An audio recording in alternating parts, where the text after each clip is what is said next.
too wiped out. If I feel too wiped, just be here, but I go into bed or something. Right.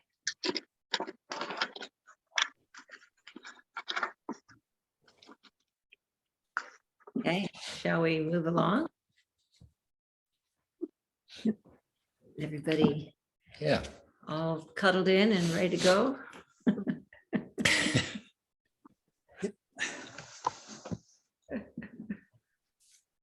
All right, I'll start to read.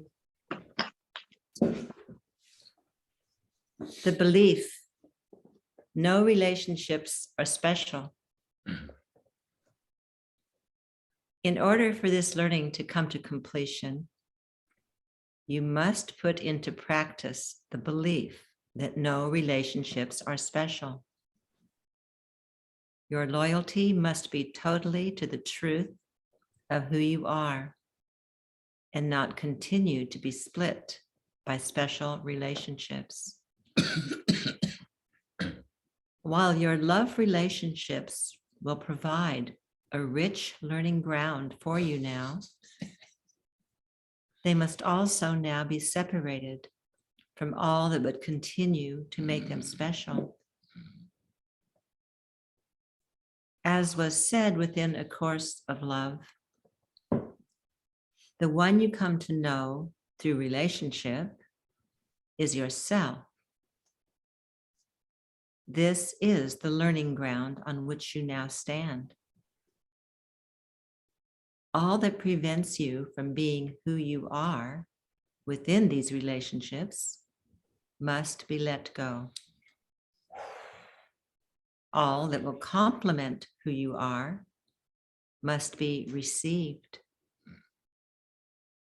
Thus, the nature of many relationships may be required to change. Remember now that there is no loss, but only gain, or you will feel threatened by what you imagine to be loss. Remember too the practice of devotion, for in this practice is the truth separated from illusion.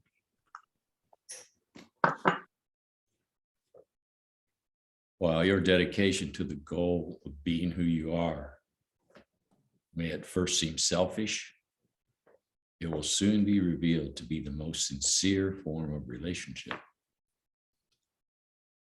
Relationship based on anything other than who you are is but a mockery of relationship. The calls that come to you now as signs and demands will not only aid you in your realization of who you are and your ability to live as who you are, but will aid all others. This is giving and receiving as one. What you gain will take nothing from anyone. What another is able to give you will take nothing from them, and what you are able to give another will take nothing from you. Chantal, you'd like to read? Just reading one paragraph. What? You're just reading one paragraph. Oh, could I just read one? Mm-hmm. Oh, wait. Go ahead, Jim. Let me read another one. Yeah. Thank you. These are calls to know yourself and to act on this knowing. These are calls to truth, and but take the form of honesty for a brief time as the truth of who you are is revealed to you and through your relationships to all. Okay. Do one more. All right. A new type of acceptance is required here, one not previously asked or expected of you.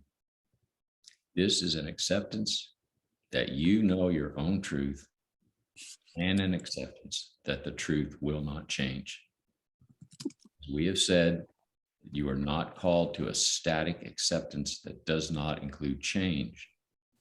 This new idea of acceptance requires further clarification.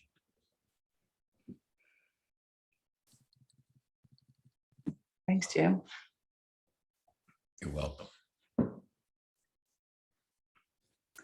It was said often within A Course of Love that the truth does not change.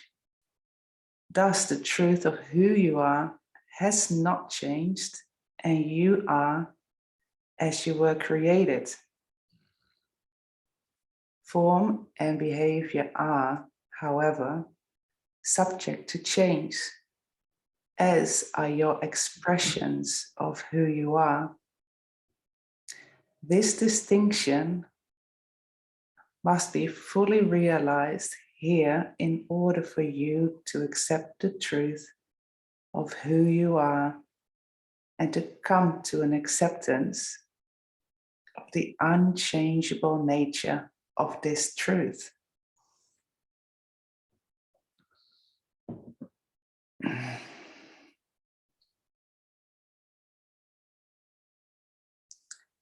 This is akin to being done with seeking.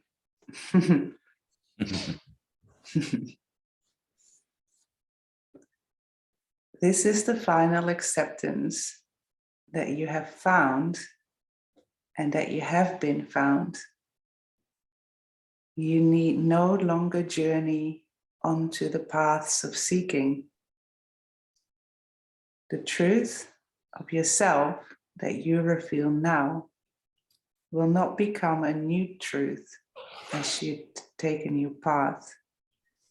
Your path now is sure, and its final acceptance necessary. You are the prodigal sons and daughters who have returned home. Your stay is not finite. You are not here to rest and gain strength for another journey in search of something that is not available here. Here is the realm of the already accomplished.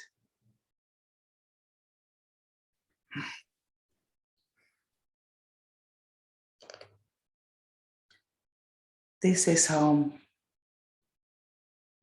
Your expression of who you are may lead you to many new adventures, but never again to the special relationships that would take you away from your true self. Hallelujah. My God, it's so good. What a relief. Wow.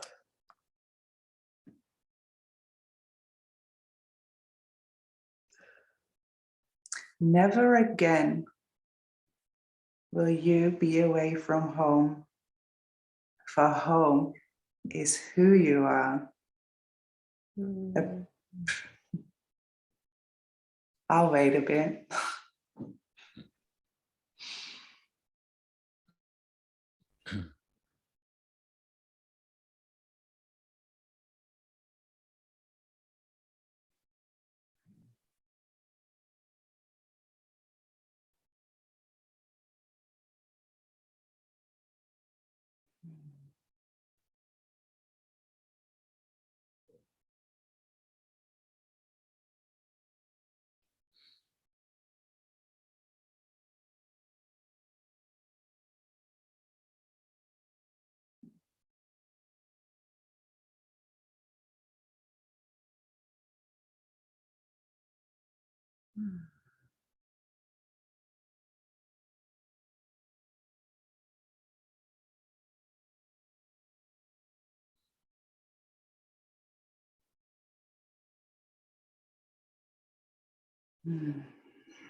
Never again will you be away from home, for home is who you are.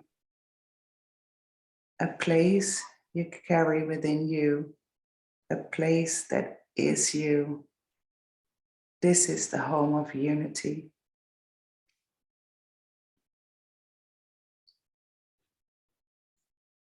How much time will be saved by an end to empty seeking? You have already arrived and need no time to journey any longer.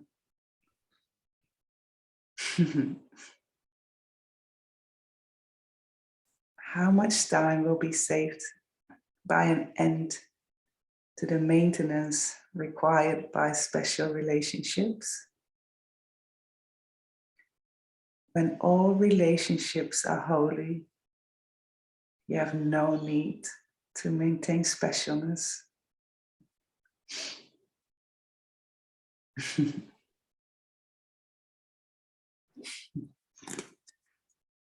Thus again is your learning advanced by leaps and bounds, formerly reserved for the angels. You are your own wings, your relationships, but the breeze that keep you afloat.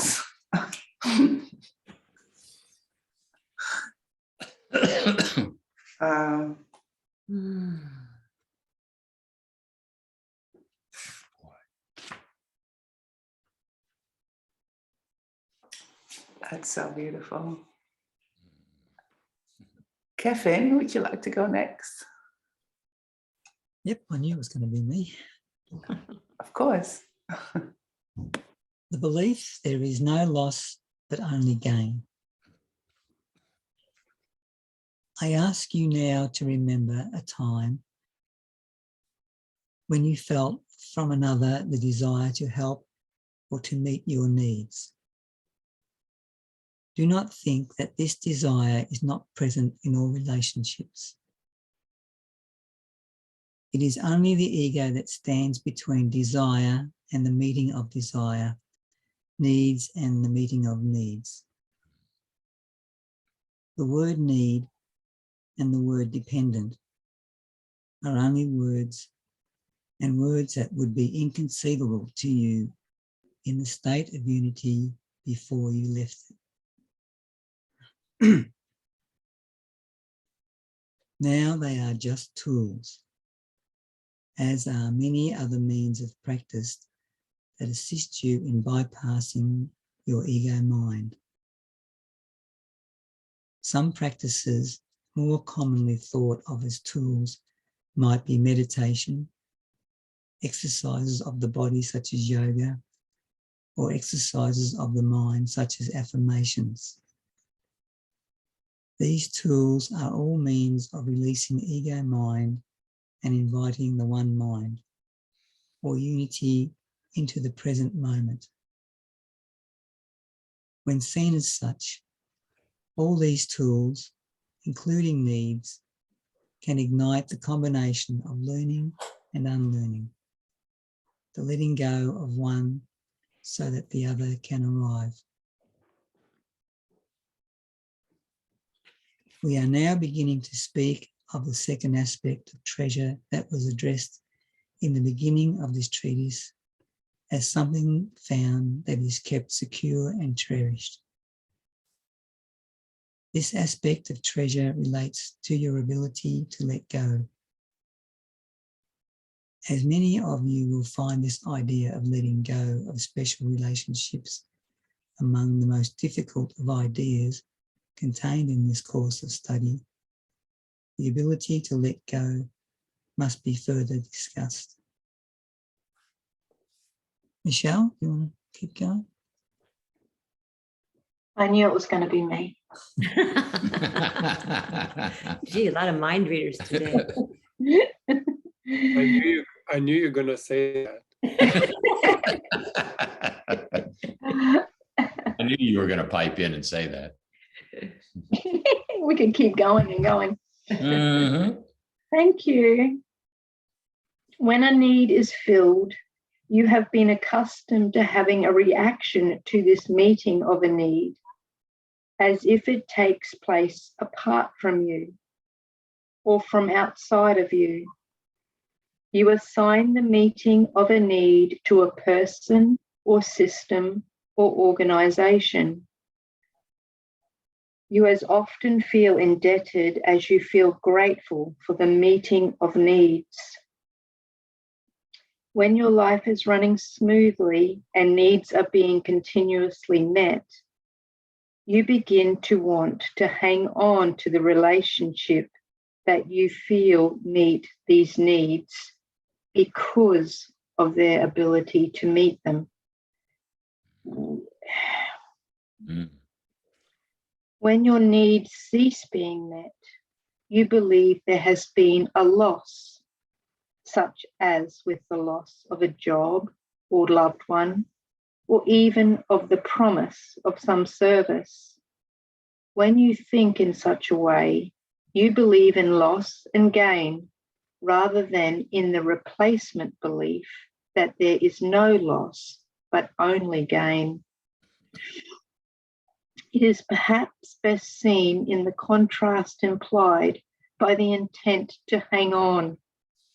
The desire to hang on to anything assumes that what you have is in need of protection, or that it would not be secure without your effort to keep it secure. Inherent in this assumption is the concept of having or ownership. How does this relate to having needs? By identifying needs in such a way is the same way that you identify having in regards to possessions. You but continue to feel as if you have needs even long after they have been met. Since I have already stated that you do have needs, this may seem confusing. In relationship, every need is met by a corresponding need. It is a dance of correspondence. Oh yeah. Lexi, do you want to read?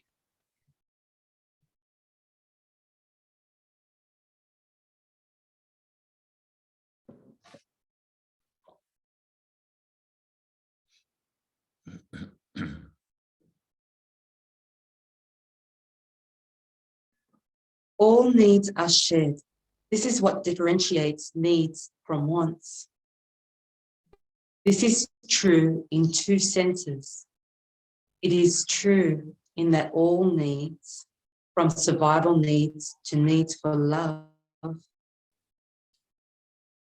are literally shared in the same measure by all.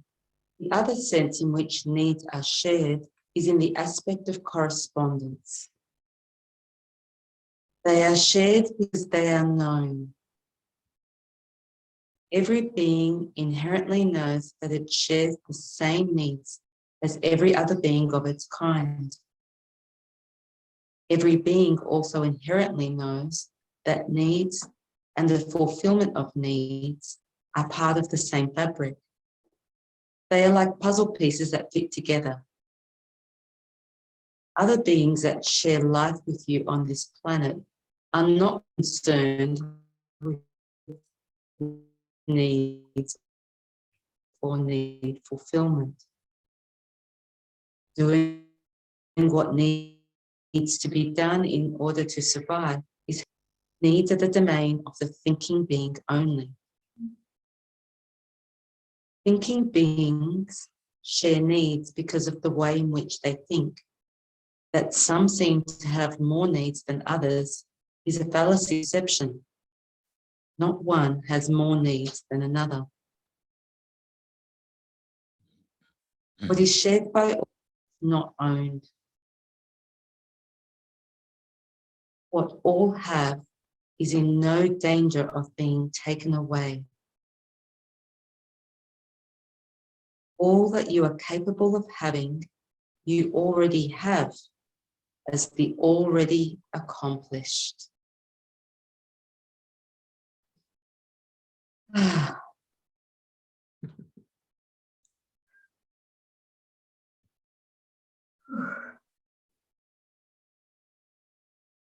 All that you would give will take nothing away from you. This could be restated as the belief that there is no loss, but only gain.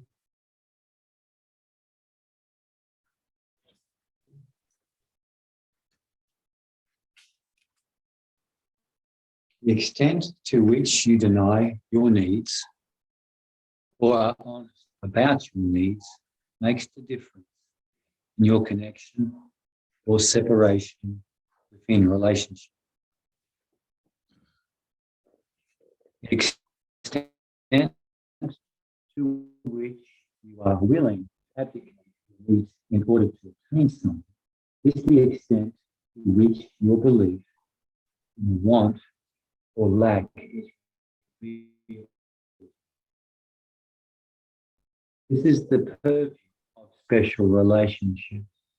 Thus, the very compromise you are often found to make in special relationships are but the symptoms of your fear.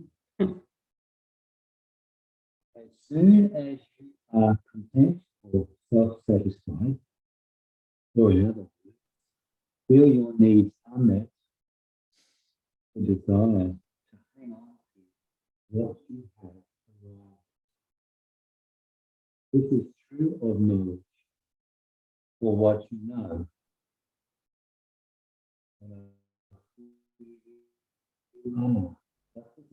It is of special relationships, what you might more readily call as treasure, such as a successful career or inspired project.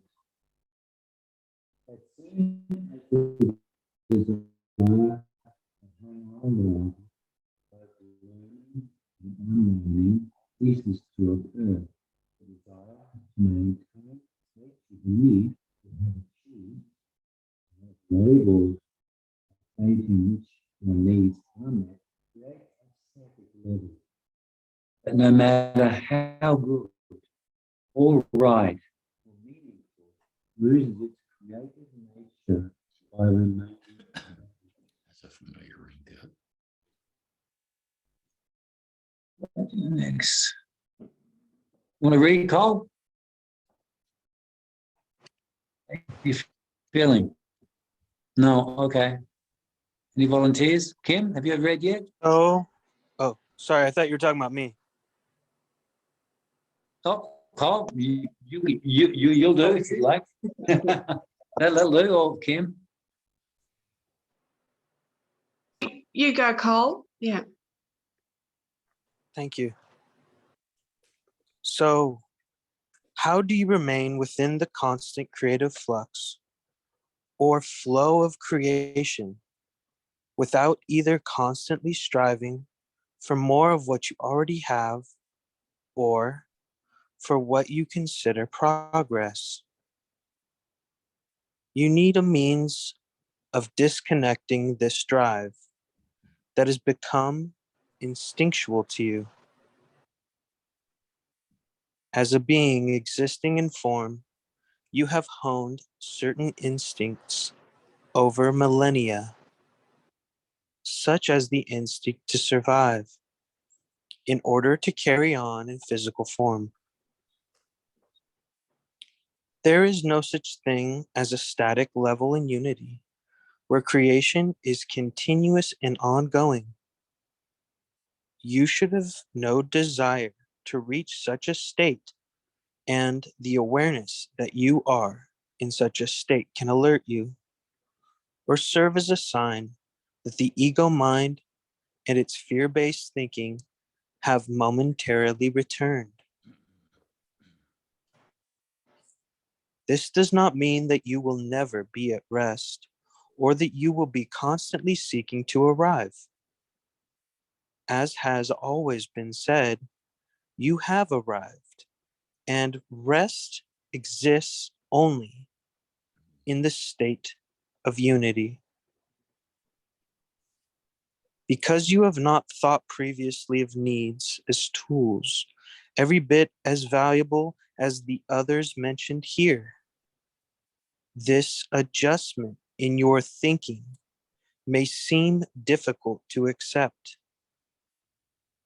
How does the identification of needs or the dependency inherent in relationships bypass the ego mind? They heretofore have not only because of your perception of them as signals of what you are lacking. Once this perception has shifted, your ego mind will cease to be fed by these concerns. What is food for the ego mind is fear, and the removal of these final fears will quite literally starve the ego mind out of existence. Would you like to go, Kim? Yes.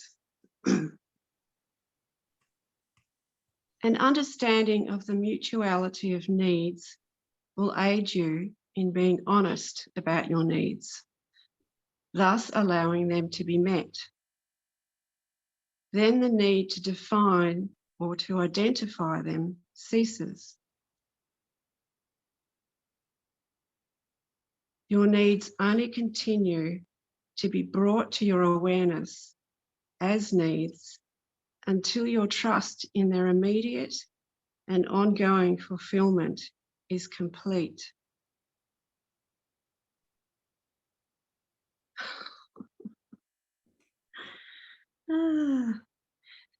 Once this trust is realized, you will no longer think in terms of needs at all. Once you are no longer concerned with needs and the meeting of needs,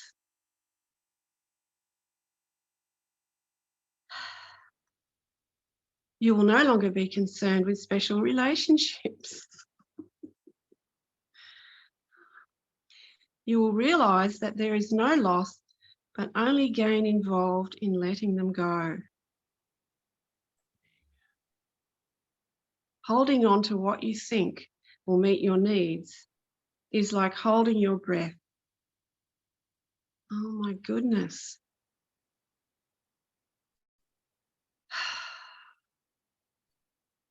Your breath cannot long be held. It is only through the inhaling and exhaling, the give and take of breathing, that you live.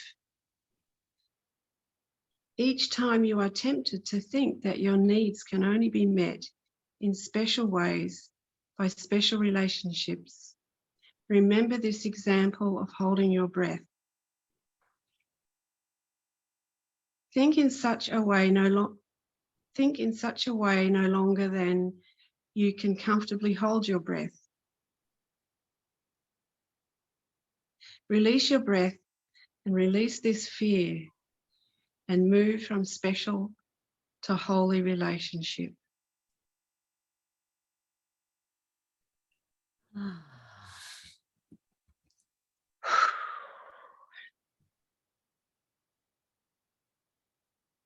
This phase of coming to accept need and dependency is necessary only as a learning ground of experience on which trust can grow.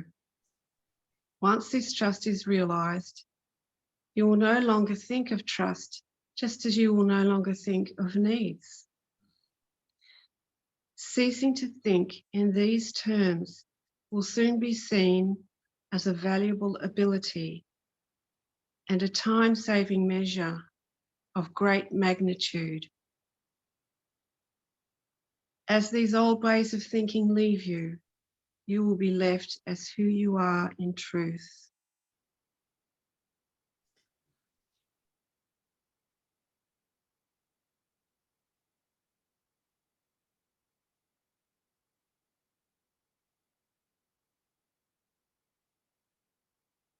What a revelation to look at needs as tools. It's just, I don't know, boggles me. Yeah, and the idea of correspondence, that when you're in relationship, the the needs are corresponding. Mm. That's quite magical, beautiful. Yeah. Because, yeah, up until now, it's always about my needs, not just seeing them as needs. You know, like the ownership thing is a huge barrier, isn't it, to everything, it seems. Yeah. Once it becomes mine, it's like dead, isn't it? It's sort of a corpse. Yeah. The fear comes in to protect it, Mm. defend, Yeah. make sure it's satisfied just the way it wants to be. You know, all that begins to come in. Yeah. And the idea that they're shared in that correspondence, I just get a real strong sense that a need is really just a feeling. And so it's about this of me being able to express how I'm feeling in any given moment. And as soon as I express that feeling, whatever that need is instantly met. Instantly. It's amazing. And it's shared with the brother or sister I'm sharing that with. Mm.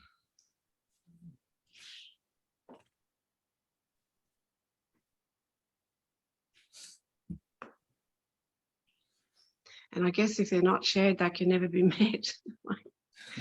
You know, Well, yeah. I don't know, there's just,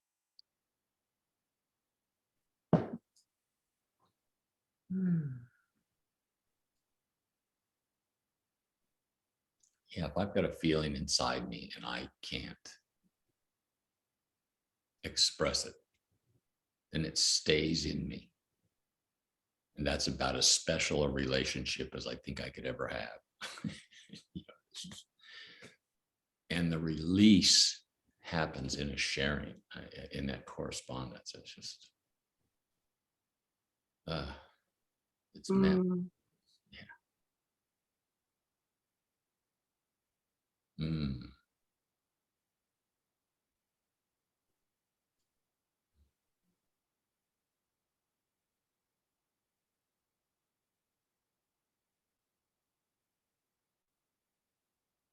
Sounds like the next chapter carries on with that idea. We only learn in unity. Mm. Long. You want to keep going? Yes. All right. I'll start on this one. Susan hasn't read yet. Oh, Susan, would you like to read? Peter and Tonka. She said she wasn't reading today. That's good. Yeah, is it okay? I'm so sorry. I do this all the time to you guys. Can I read? Maybe I'll read the next one, maybe now, the next few ones. Sorry. After a few people, I'm still half asleep. I'm listening to everything though. Beth Tonka. Is it Tonka? Is she reading? Didn't she put in the chat that Oh, I didn't read it. Sorry. Go ahead. they're just listening today? Okay. That was their message. Yeah. All right. Well, I'll start again on this one. The belief we only learn in unity. You would have to work mightily to turn the lessons of this course into a tool. But many of you will not tire of this work until you succeed. This is how truths become dogma and dogma becomes tyranny. This happens by accepting a static state. A static state is not a living state because creation is not occurring within it. Mm. This is a living course. This is why you're called to live it rather than to take it. This is why you are called to be a teacher and a learner both. This is how the exchange of giving and receiving as one occurs. This exchange is unity. Thinking that needs can be met only in certain ways is akin to another belief that has been replaced. This belief was first expressed in A Course in Miracles by saying, resign as your own teacher. This belief in the self as teacher has now been replaced with the belief that you only learn in unity. I ask you to think for a moment of a time when you attempted to recall a specific memory. This may have been a memory of a name or address, of a dream, or an attempt to recall a specific event. At such times, you often feel as if, just as the memory is about to return to you, it is swatted away as easily and routinely as a hand swats away a fly. You know that the information is contained within you, and yet you are often forced to accept an inability to have access to this information. It is forced from your awareness by something you know not. It is there and yet swatted away as if by some unseen hand. Where has this information gone, and what keeps it from you? You might feel frustrated with your memory at such a time, and even say something such as, my brain just isn't working right today. I want you now to keep this example in mind as we explore learning in unity. You might think of unity as you have so often thought of your brain.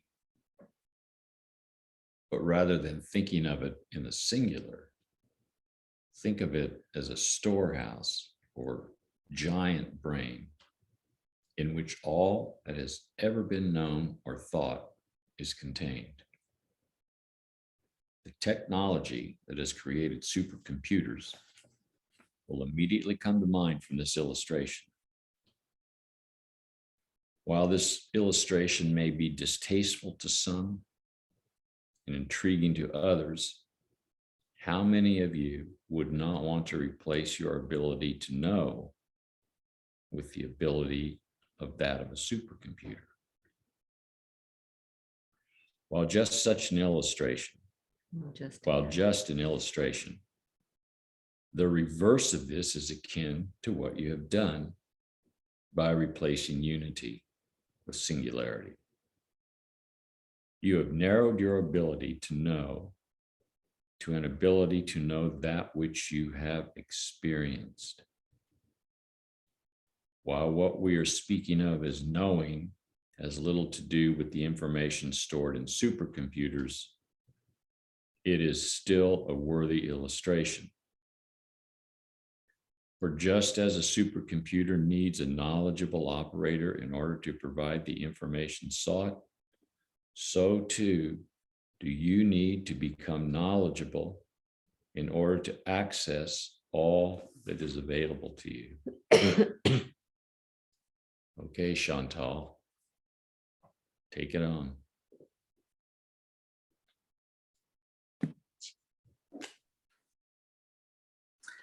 Just as needs have been shown to be shared in like measure by all, so too is true knowing. Just as needs were shown to be distinguishable from wants by a discussion of their shared nature, so too now must knowing be distinguished from what you consider intelligence. While you are being told that you can no longer believe that what you know is related to experience, you are not being told that you have exactly the same knowledge as does every person of every variety and level of experience. Yet no one can know more of the truth than another, and no one can know less. Just beyond your mind's ability to call it forth lies the truth that you and all other beings know. The access to what seems to lie beyond your ability lies in the Christ in you. You might think of the ego as the hand that swats away this knowing. The ego is the teacher you have relied upon when you have relied upon yourself as your own teacher. Kevin?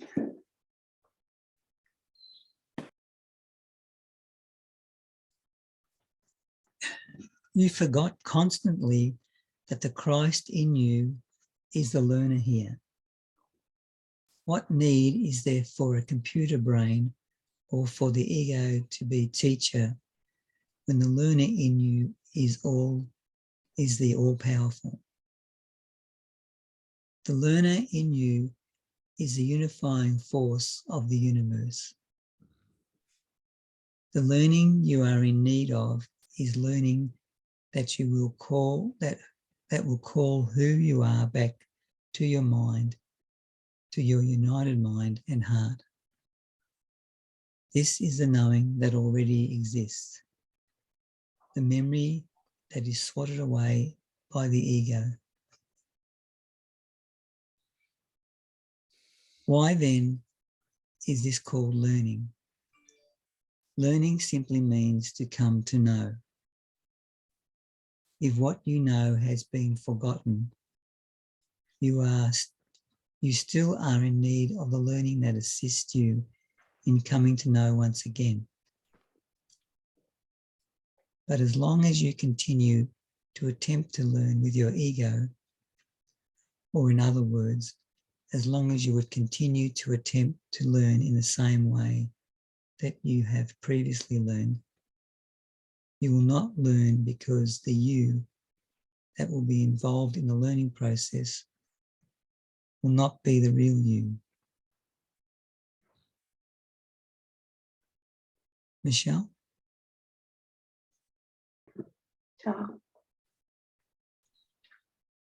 The Christ in you is the real you.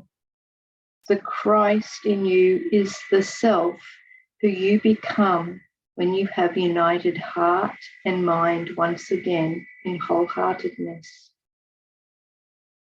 Thus, the union of mind and heart is, as was stated previously, the first union, the union that must precede all the rest. You are in a state of unity when you have achieved wholeheartedness. You are in a state in which you are able to learn. I am here to show you the way to the Christ in you. I began my teaching by appealing to your heart so as to ready you for the return of wholeheartedness, the state of union in which all that you learn is shared, first by mind and heart, and then in unity with your brothers and sisters. You achieve this state only by listening to one voice, or, in other words, by ending the separated state, which is the state in which the ego exists. The end of the separated state, or the ego, is the beginning of your ability to hear only one voice, the voice we all share in unity. Lexi, your internet was really choppy last time. I don't know if it was just me or... It was very choppy. Yeah.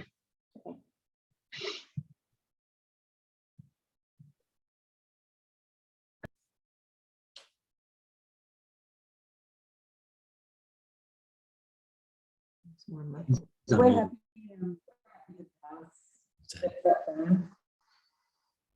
Save you suffering. Yeah, it's bad. Yeah, it's cutting out a lot. Should we pass? Someone else? Pick someone else, Chantal or Michelle.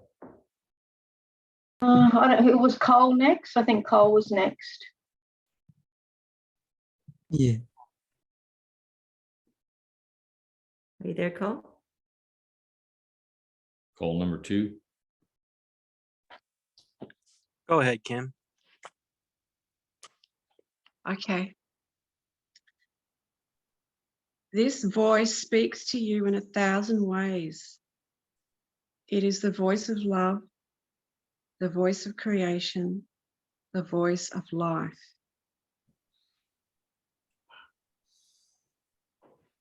It is the voice of certainty that allows you to move through each day and all the experiences within it as who you are in truth. It releases you from the feeling of needing to control or protect your treasure. It releases you as well from the static state of trying to hang on to who you were yesterday or trying to prevent change tomorrow.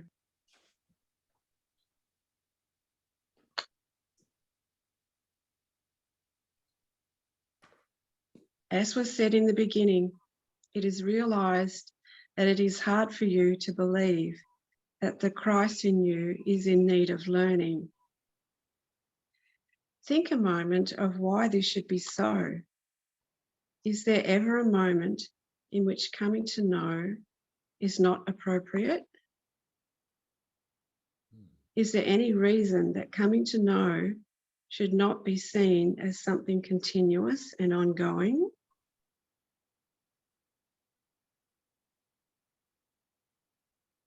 This must be the second coming of Christ, hey? I think this is what it means. Again, your desire for a static state would make you rather listen to your ego as it prescribes learning for certain circumstances that would be quickly put behind you or chosen for specific outcomes. While many love to learn for the sake of learning alone, still they would be loath to give up or to let go the ability to choose their lessons. And still we are only talking about learning as you have perceived of it, rather than learning from life. What difference does it make to your concepts of learning when you think of life as your coursework? Would you be any more willing to let another choose your lessons for you?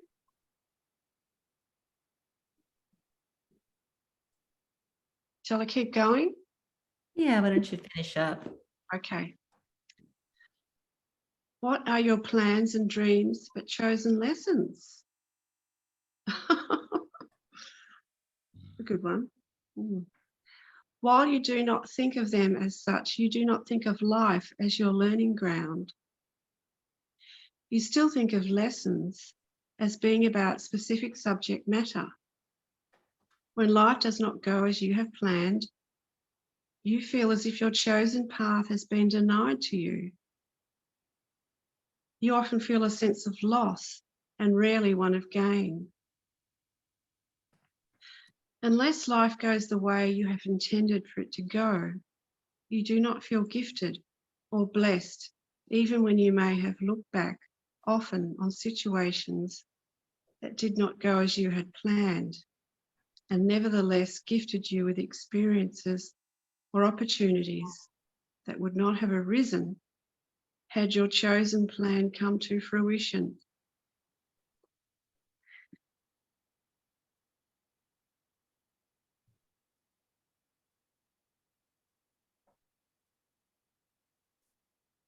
Be good to live like that, wouldn't it?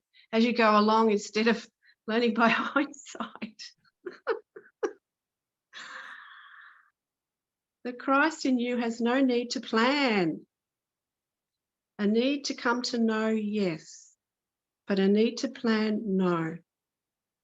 The Christ in you needs not for you to choose a lesson plan, but to let life live itself, be your chosen way of learning. Oh, but to let life itself be your chosen way of learning. Mm. It seems so obvious, doesn't it? And yet, I somehow completely missed it.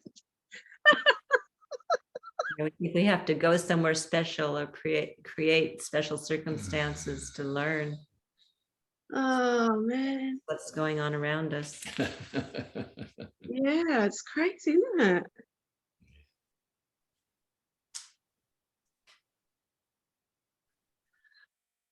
Mm. I want to thank you all, but I got to leave. It's so nice to see you all. Thank you. Thank you, Chantal. Thanks, Thank you. Chantal. Have a lovely weekend. Bye. Bye. Bye. Alice, we're up to the second treatise and it's chapter 11. Oh, okay. The belief we exist in a relationship and unity. Great theme, isn't it? They're little short chapters, but they all tie together really beautifully. Mm.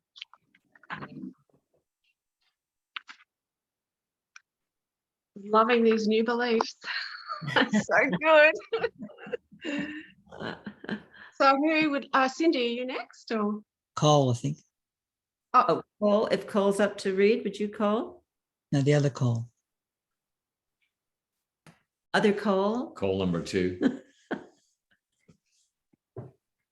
Are you reading the Course in Miracles? Or... No, Course of Course of Love. Love. Of course, Oh, okay. I'm going to get my book. that would be good.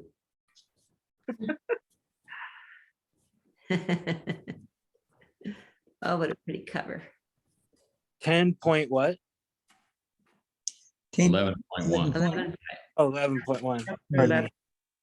page 276, Alice. 276. Chapter 11, the belief we exist in relationship and unity, in case you got a different version. The Christ in you is relationship, as you were told within the pages of A Course in Love.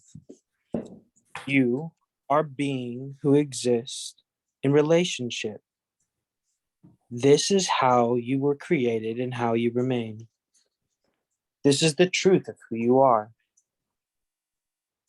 And even in your own terms, in fact, of your existence.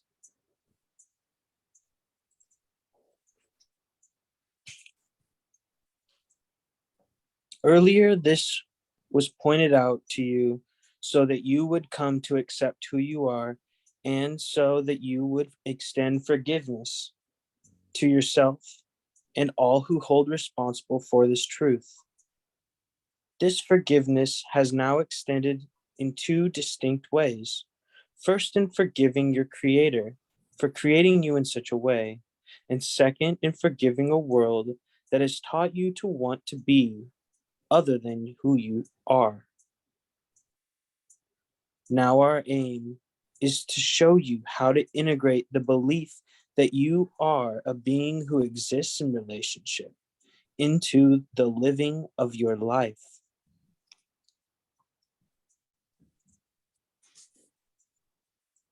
Even though you are no longer want to be other than who you are, and even though you now have a much clearer understanding of who you are, you will find living as who you are in the world difficult as long as you perceive of others as living under the old rules, the laws of man rather than the laws of God or love. It will seem all but impossible to live in relationship when those around you are still convinced of their separation and still seeking to glorify it. You will still perceive of the world as operating under the laws of man, and as long as you perceive of the world in such a way, you will be forced to live by its laws. This will cause struggle, and as you know now know that struggle of any kind alerts you to the presence of ego. You will continue to do battle with the ego rather than leaving it forever behind. Doing battle with the ego has become the preoccupation of many gifted and learned people. This is the classic battle revealed in all myths and tales of war and strife. It is the battle that in your imaginings has extended even to the angels. The ego is the dragon that must be slain, the evil of the despot to be toppled, the one-on-one conflict of all heroes who would take sides and do battle. You were called to peace, a peace that begins and ends with ceasing to do battle with the ego. As the ego has been the known identity of your existence until now, it will, in a sense, be forever with you, much as the body that is your own form will remain with you until your death.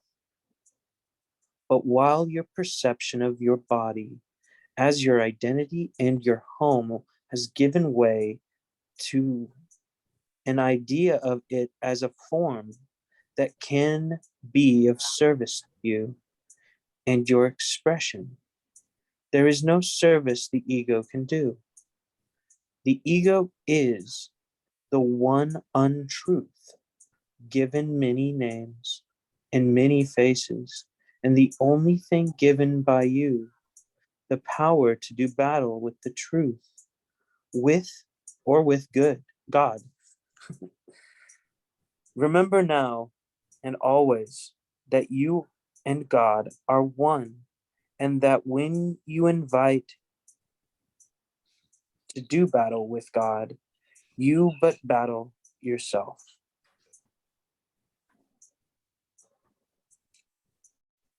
Whew. Susan?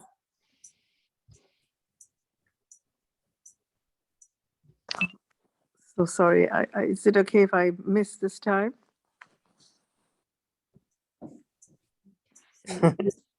You want to, Alice, would you like to read? Yeah, okay.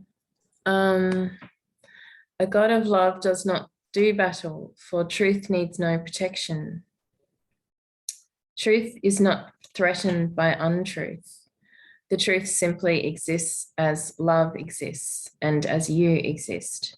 When we say something is, this is what it is of which we speak. When we say all truth is generalizable, all needs are shared, all knowledge is shared, this is of what we speak. All cannot be threatened by nothing. This is why we spent a fair amount of time addressing needs in a way we had not previously addressed them, but only with your understanding that all that is real is shared does the ego lose its power. The ego was made from the belief in separation and all that followed from it. Thus, your true identity must be recreated from the belief in unity that is inherent in the acceptance that you are a being who exists in relationship. Separation is all that opposes relationship, and the ego is all that opposes your true identity. Yet, as has already been said, the ego, having been with you from your earliest remembering, will continue to be with you in the way that all learned behaviors and ideas are with you until it is totally replaced by new learning. New learning must complement your new beliefs. The ultimate. Excuse me, Alice, would you mind going a bit slower? I'm having trouble keeping up. Sorry. Thank you. Okay. Learning must complement your new beliefs. The ultimate goal of this learning being the end of the needs for beliefs at all. This learning then must be seen for what it is. It is the holiest of work and the final evidence of means and ends being the same.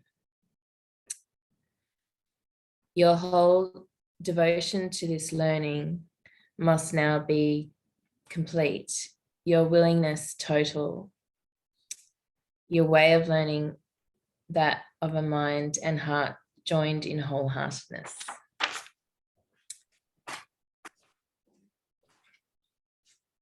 Does anyone else want to read?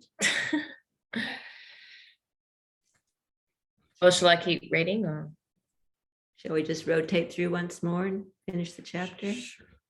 I'll go ahead, Alice. Thank you. okay. Realize that when you think that this total reversal of thought concerning yourself and your world will be difficult, you're listening to your ego. The Christ in you knows not of difficulty. How can it be that we speak both of the Christ in you and the Christ as being relationship itself?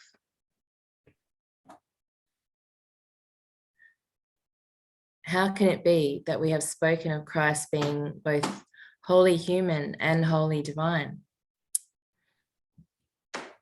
These statements can only be true if there is no division between you and relationship.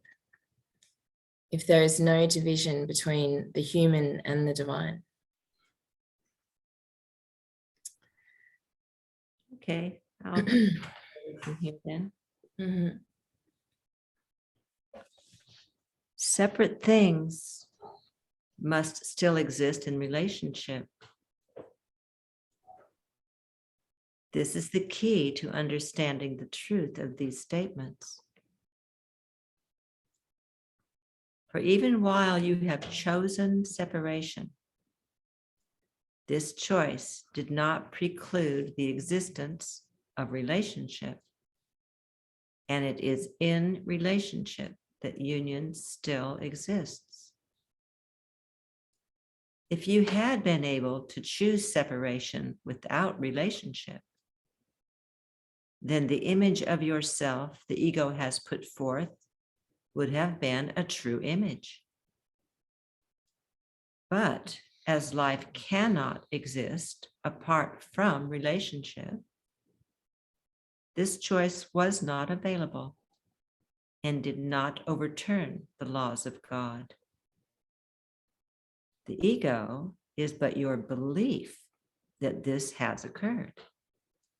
That what could never be true has become the truth. So let us now, for the sake of continued learning, speak of separation in a new way.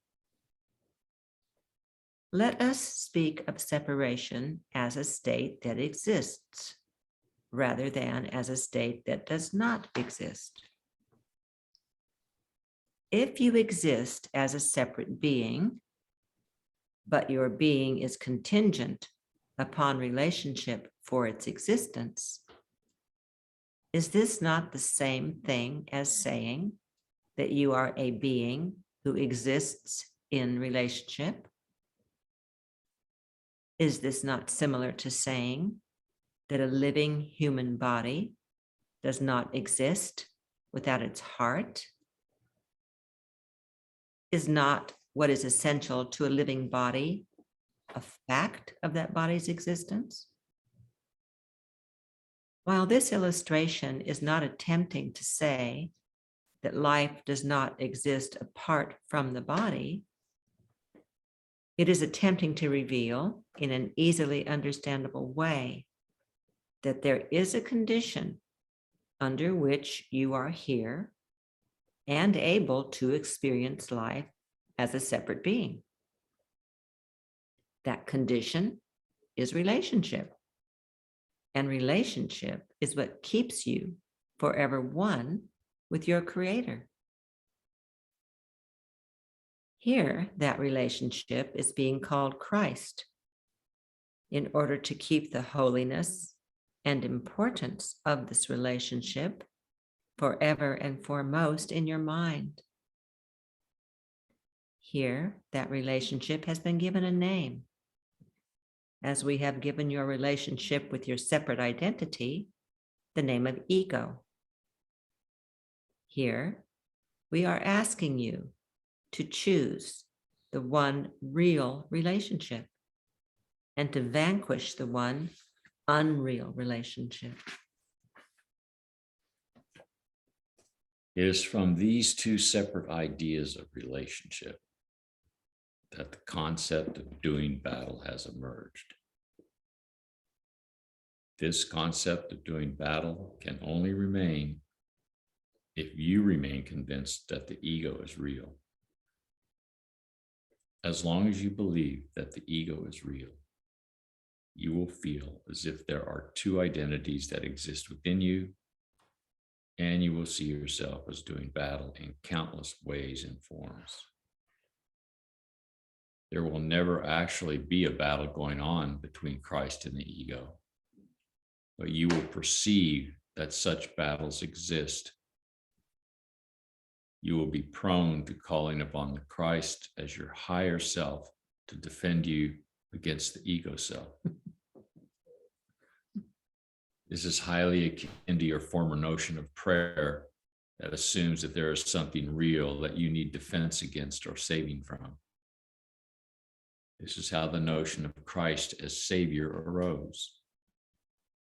This is the belief in good self and bad self, with Christ acting as conscience and defender of good, and the ego acting as devil and defender of evil. This is nonsense, or but a form of the insanity that is prevalent still, even in your thinking. You do not realize that this source of conflict is the source of all conflict that seems real to you within your world. This battle of good and evil, while you believe in it still, will be demonstrated before you just as it has been from time immemorial. Is this what you would have continue?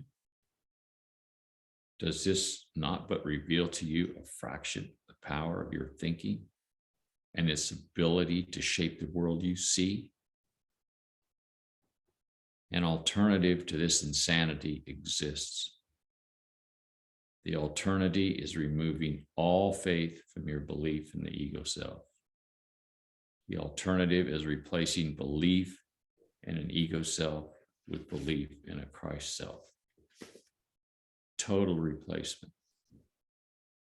As long as you hang on to both identities, the world will not change and you will not know who you are. You may think you know, and you may waste much time in perceived battles, valiantly fighting for good to win out over evil. But this is not the new way, and the lack of value from this type or effort can surely now be seen. I have said that the ego will remain with you as the identity you have learned since birth until you replace it with new learning. While you have learned much here, you may be thinking that your ego is still very much with you, wondering if you have not yet replaced it, how this miracle will come about. This replacement is indeed a miracle, and the very miracle you have been prepared for within the course of this learning. Wow.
That feels like a lovely ending.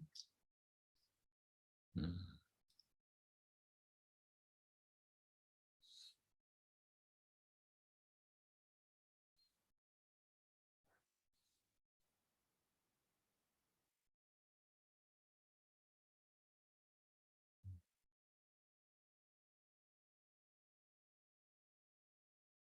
Thank you, everyone. See you next week. Thanks. Thank you. Thanks, Well, everyone. Yeah, Beautiful. beautiful. Lovely. I hope you feel better, Cole, for next week. Mm. Mm.